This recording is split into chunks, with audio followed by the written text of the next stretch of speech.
Thank you. And many of us from a long time ago knew that there was a special calling on that young man.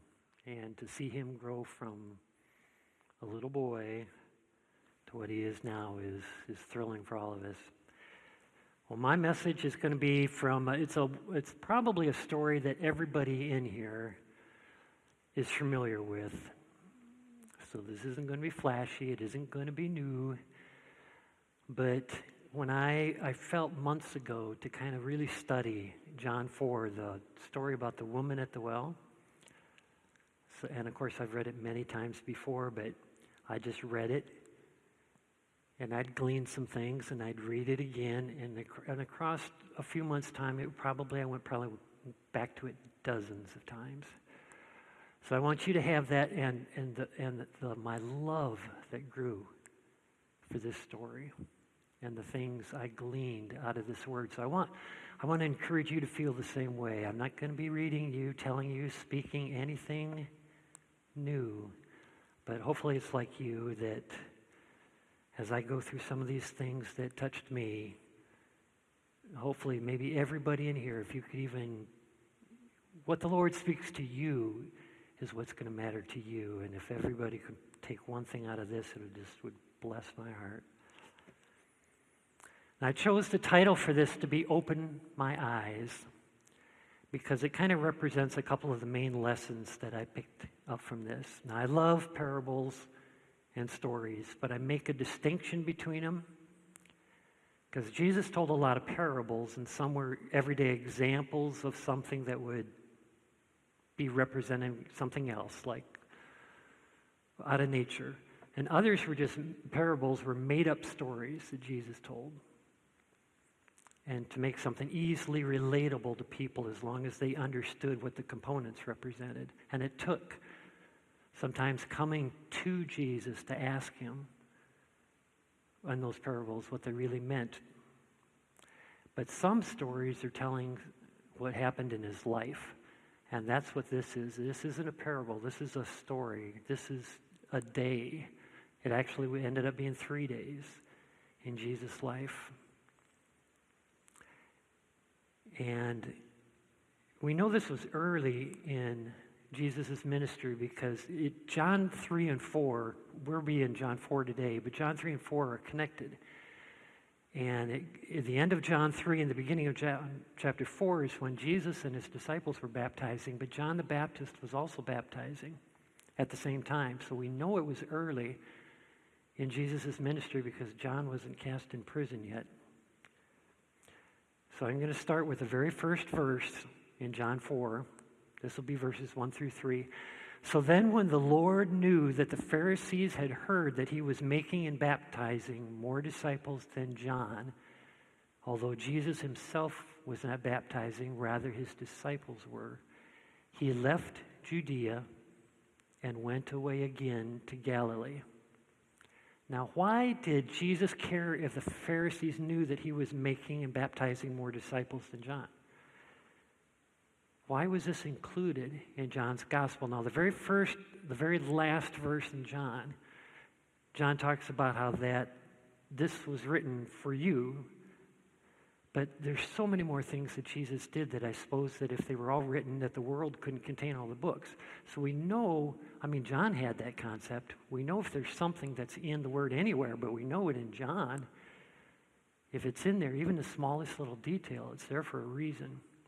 So why did Jesus care that the Pharisees knew that now he was baptizing more than John the Baptist? Did Jesus need recognition? I don't think so. But opening my eyes to what Jesus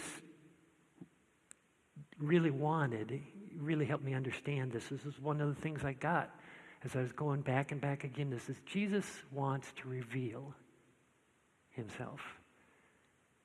He didn't care for recognition, but he truly desired for people to know him. So that's kind of the background. Now I'm going to give you just a brief setting of where this story happens. Jesus was traveling, it said, from Judea to Galilee. Judea is further south. Galilee is up north, and in between is Samaria. So now try to imagine this is 2,000 years ago. Uber wasn't a thing yet. They walked. So now I'm going to go to the next verses in John 4. This is verses 4 through 6. And he had to pass through Samaria. So he came to a city of Samaria called Sychar, near the parcel of land that Jacob gave to his son Joseph. And Jacob's well was there. So Jesus, tired from his journey, was just sitting by the well, and it was the 6th hour. The way they figure hours back then, it's noon. So it's the hot part of the day. Now that well is still there. It's now in the lower chamber of a Greek Orthodox church that was built over that place. But consider this 2,000 years, well, this is even way before 2,000 years ago. This is back in Jacob's time. So consider the tools that were available then. It would have been an incredible effort to dig the well. According to a survey in the 1960s, that well is 125 feet deep. The opening is a little bit smaller, but then it expands out to, it's 7.5 feet in diameter. I'm 6 foot in diameter because I'm 6 feet tall. So it's bigger than this around, lined with rough masonry, 125 feet deep. Can you imagine digging in a hole 100 feet down? And the area there it's a broad saddle of land in between two mountains. The elevation is about 240 feet, which doesn't sound very high, but you got to keep in mind they were coming from the River Jordan. And the River Jordan was below sea level, even up by the Sea of Galilee. At its deepest place, it was almost 1,400 feet below sea level. So they were baptizing in the Jordan, so it was someplace there. But it was probably further south since it was in Judea. So knowing Jesus, the day's walk probably started early. They were probably, by noon, they were probably ready for a rest. So this is now where the main part of the story is, the woman coming to the well. Verses 7 and 8. A woman of Samaria came to draw water, and Jesus said to her, "Give me a drink." For his disciples had gone away to the city to buy food. Now this surprised her. And the reason why is because she was a Samaritan and Jesus looked like a Jew. And Satan always tries to divide people, especially God's people. And the prejudice between Jews and Samaritans was a huge hurdle in that day to overcome. So verse 9. So the Samaritan woman said to Jesus, "How is it that you, though you are a Jew, are asking me for a drink, though I am a Samaritan woman? For Jews do not associate with Samaritans." And so this is a conversation now. It goes back and forth between Jesus and this woman. It's a short conversation, but this will be the longest part of my message here because I'm going to comment between each one. I think it's interesting that the woman throughout this story is asking questions. Keep in mind, this woman, she didn't start this conversation. She didn't even know Jesus would be at the well or have any idea who he was, except that he looked like a Jew. It's like I contrasted it to the previous chapter where Nicodemus in chapter 3, he came to Jesus, but he knew he was going to Jesus. He probably had his conversation, what he wanted to say and ask, all planned out. This woman just encountered this Jewish guy who says, "Give me a drink." So she's surprised, and Jesus then goes right into the purpose of this exchange. Verse 10.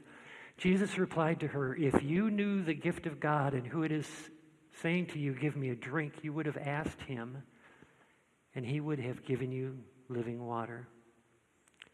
But like Nicodemus, she was distracted. Just think about if that's the first time you had ever heard about this living water stuff. You naturally would have thought about water, just like Nicodemus thought about, what do you mean I have to be born again? How can a grown-up guy go back inside his mom and be born again? So she's kind of questioning this. But she's curious about this living water. So she said to him, "Sir," this is verse 11 and 12, "Sir, you have no bucket and the well is deep. Where then do you get this living water? You are not greater than our father Jacob, are you, who gave us the well and drank of it himself and his sons and his cattle?" Now I want you to remember this verse, because this whole way of thinking, where she's referring back to the ancestors, to Jacob, Joseph, Abram, it occurred to me, because she brings this up multiple times, that this is what was important to Samaritans. I mean, that's where they lived. That's where Abram first settled. That's where Jacob went after he came back from being 20 years gone with Laban. And this is that parcel of land that he gave. He bought it, and he gave it to Joseph when he was dying. So seeing her perspective, it opened my eyes to that was just a fundamental difference between, in my mind anyway, in between the Jews and the Samaritans. And I'll talk more about that later, so I want you to notice that about this in her conversation. But Jesus doesn't answer her question yet about who he is. He expounds on the living water.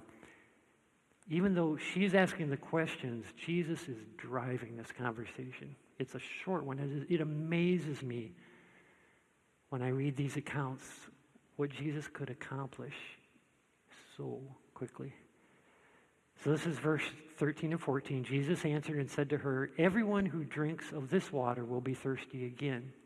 But whoever drinks of the water that I will give him shall never be thirsty. But the water that I will give him will become in him a fountain of water springing up to eternal life."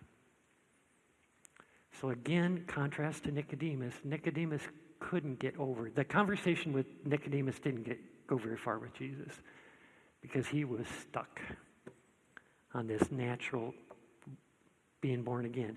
She doesn't understand this, but she doesn't let that get in the way of her wanting it. So she decides to do what Jesus told her to do. At least in her mind, she's doing it. You know, Jesus said, if you asked him, he would give you the living water.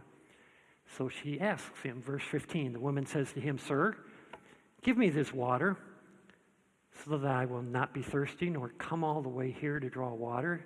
So she's looking at this benefit. Hey, if I don't ever have to get water again, this is like woohoo. I think you can relate to that from when you were in Africa, and that woman said, "Hey, if you can marry me, I wouldn't have to come get it as well all the time." So she sees this benefit in her life. Imagine not getting thirsty, being free from that chore of coming to water day after day. But that's not what Jesus was interested in. Jesus wanted to give her life. That's what that living water is. And I think this is a great example of in James 4:3, where James talks about you have not because you don't ask. And you ask and you don't receive because you ask with the wrong motives. To me, this is a perfect example of that. She did exactly what Jesus said, "Ask me." So she asks him. But she still doesn't know Jesus. And she doesn't really know what she's asking for. She just wants the living water. So now Jesus sets her up to get a revelation of him. And remember, that's what I think this is all about. So verse 16, Jesus said to her, "Go call your husband and come here." Oops. The phrase, I thought about that when I heard that. If I was her, I thought, "Houston, we have a problem." So she doesn't have much to say, just 4 words. But Jesus, keep in mind, Jesus wasn't coming there to condemn her. He was reaching out to this woman to reveal himself. So verse 17 and 18, the woman answered and said to him, "I have no husband."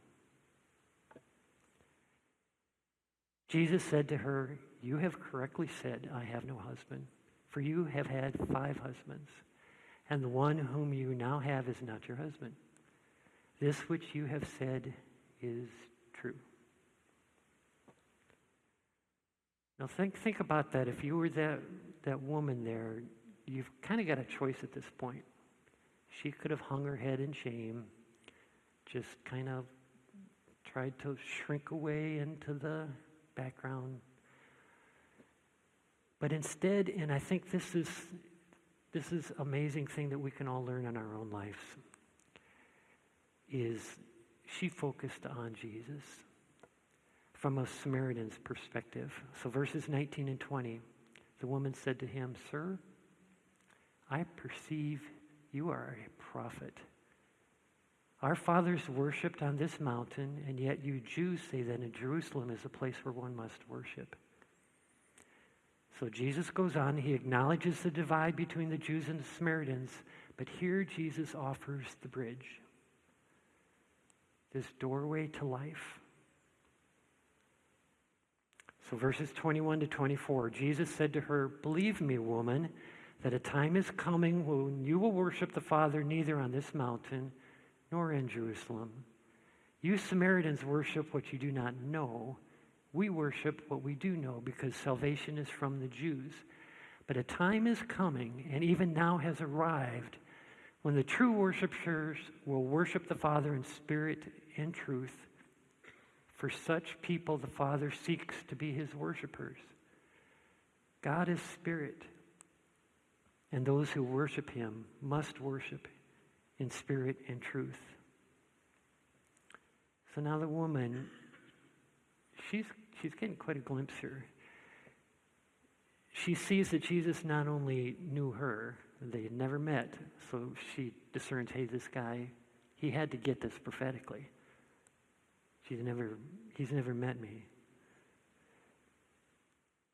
But she not only notices that he's kind of got her figured out, but from what Jesus had just relayed is that he knows the Father very well.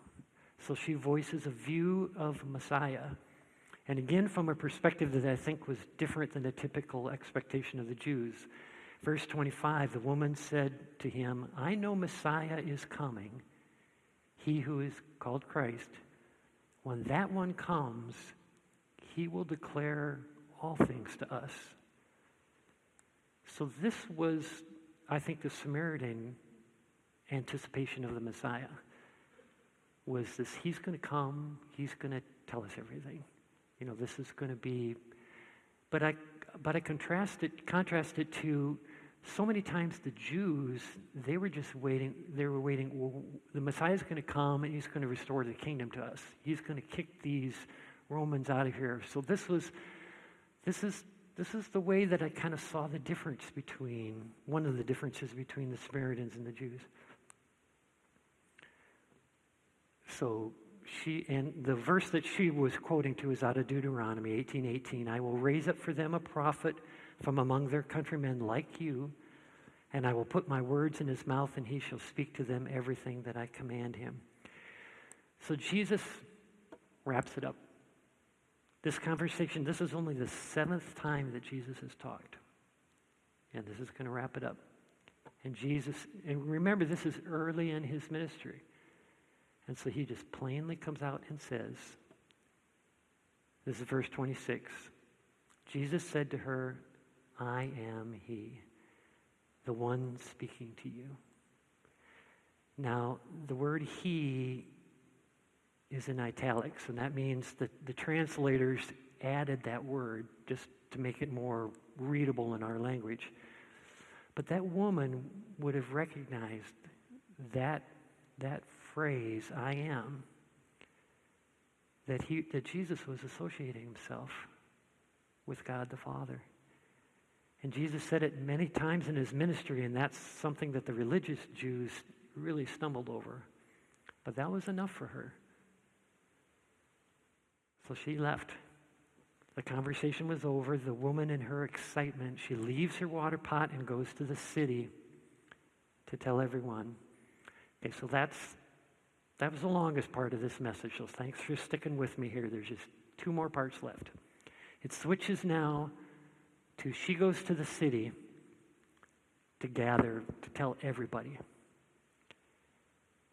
And so there's 2 groups of verses that are in this section. And then I'm saving for the very last thing what's right in between them for a reason. So this first group of verses, you just get a picture of this woman's excitement and her motivation to share it. So verse 28 and 29, so the woman left her water pot and went into the city and said to the people, "Come, see a man who told me all the things that I have ever done. This is not the Christ, is he?" And I love this little detail. She left the water pot. So again, if it's a detail in there, it's for a reason. She didn't need the water pot anymore. She was no longer thirsty for the water from the well, for she had found the living water. And so she was so excited about that she didn't even think about natural water anymore. And so her testimony of going and telling the people, that leads to the second group of verses 39 to 42. Now from that city, many of the Samaritans believed in him because of the word of the woman who testified, "He told me all things that I have done." So when the Samaritans came to Jesus, they were asking him to stay with them, and he stayed there 2 more days. This is a Jew with his entourage of Jews. And they stayed for 2 more days. With this little village. And many more believed because of his word. And they were saying to the woman, "It is no longer because of what you said that we believe, for we have heard for ourselves and know that this one truly is the Savior of the world." Although it was her testimony that brought these people to hear and believe in Jesus, what made the difference for all those people is they heard Jesus themselves. So listen to that again. It is no longer because of what you said that we believe. I mean, that's what brought it to happen, but we've heard for ourselves, and now we know. It's not enough to be exposed to it. It's not enough to watch it. It's not enough to hear it. It's not enough to admire it or respect it. It's not even enough to speak it. All those things are fabulous and they're necessary. But we have to experience it us. God doesn't want us to learn about him like a school lesson. He wants a relationship with us. He wants to be Dad. So now here's the last part. I purposely saved this for last. It actually, in the passage of the scripture, fits in between those 2 groups of verses. And this is because it's Jesus' conversation with his disciples as they were trying to grasp what had just happened. The ones that had gone into town to get the food and stuff, that came back, they were just amazed that Jesus was talking to the Samaritan woman. But this is more than just for these disciples, because we are his disciples. It's our calling, all of us. So this is verses 31 and 32. Meanwhile, the disciples were urging Jesus, saying, "Rabbi, eat something," because they came back with all this stuff, and that's the reason they stopped there. But he said to them, "I have food to eat that you do not know about." So look at that verse again. Jesus told them that you do not know about. So do you see a similarity there between what Jesus told the woman? You know, if you only knew who I am. And so Jesus was telling his disciples, you don't yet know. This food that is sustaining me, I thought about that marketing phrase, the pause that refreshes. I think it was a Coke commercial or something. He stopped there at that well to rest. But he got the refreshment he needed, because this is why he came.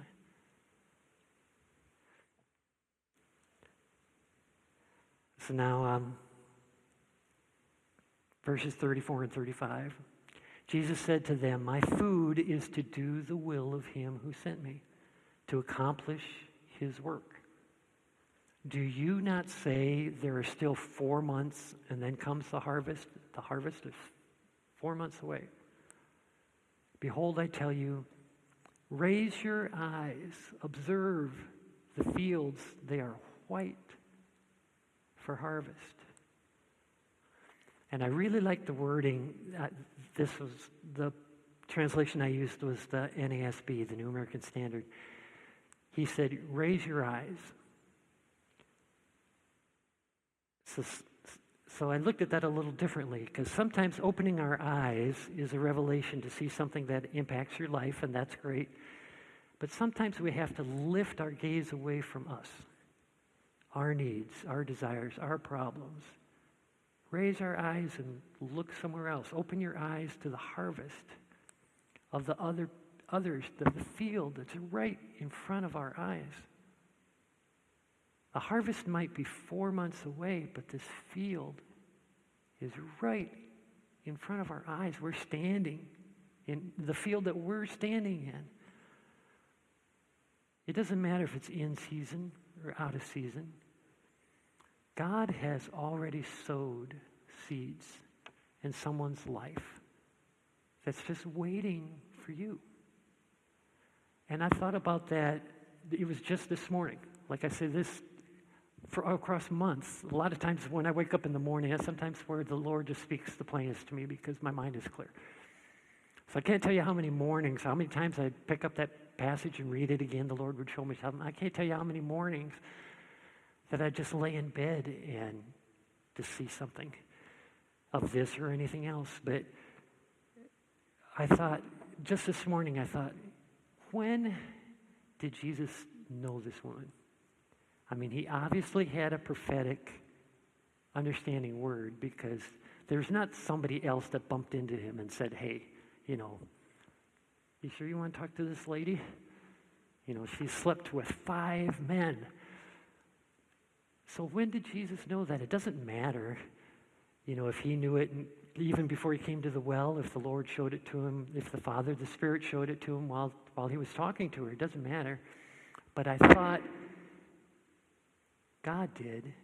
And I thought, this very thing that Jesus is saying, that some have planted. I guess it's the next verse, so let me go on to that. Verses 37, 38. For in this case, the saying is true. One sows, casts the seed, another reaps. I sent you to reap that for which you have not labored. Others have labored, and you have come in to their labor. And I thought, that might actually been what happened there with Jesus. God may have sowed some. The fact that this woman, in this fast amount of time, latches onto Jesus, what he says, and then brings the whole town in. It's a good day. It's a good day. I thought the same thing could have happened ahead of Jesus, that the Father had planted some seeds, and Jesus was there reaping it. But the one thing that I really wanted to get out of this verse was verse 38 begins with 3 words, I sent you. If Mike is reading those words, I sent you means I sent Mike. I hope when we all read it, that it means the same thing to you. So thank you very much.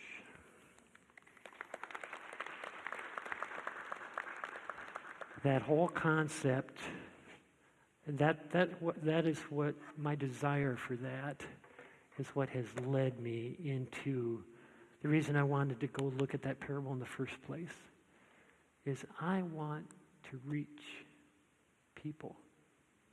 What can I learn from the way that Jesus talked to people in 7 sentences? He went from greeting this woman to changing her life. And Jesus said, we can do it. Jesus said, this is my food to eat. This is what I was sent for. So doing what the Father sent me fulfills me. It feeds me. And now he says, I sent Pam. I sent Mike. It's our privilege